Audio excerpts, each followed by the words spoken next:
ఇది టీవీలో సీరియల్ చూస్తే సంవత్సరాల కొద్ది కొనసాగుతూనే ఉంటాయి. వాటికి ఆరంభం ఎప్పుడైందో చెప్పలేము, అంతం ఎప్పుడైతుందో కూడా చెప్పలేము.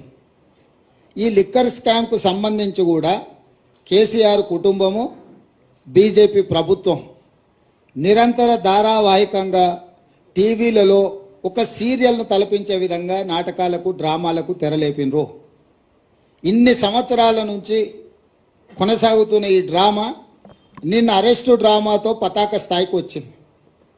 అసలు ఇన్ని రోజుల నుంచి ఇంతమందిని అరెస్టు చేసి ఇప్పటి వరకు అరెస్టు చేయకపోవడము, రెండోది ఈరోజు ఎన్నికల నోటిఫికేషన్ వస్తుందనంటే ఒక రోజు ముందు అరెస్టు డ్రామాకు తెరలేపడము దేనికి సంకేతం? ఇది అంటే అవినీతి మీద చర్యలు తీసుకున్నామని ఛాంపియన్షిప్ వాళ్ళు తీసుకోవాలని, సానుభూతుల కోటాలో వీళ్ళు ప్రజల సానుభూతి బొమ్మాలి, మమ్మల్ని ఇబ్బంది పెడుతుండ్రు, మమ్మల్ని జైలు పాలు చేస్తున్నారు.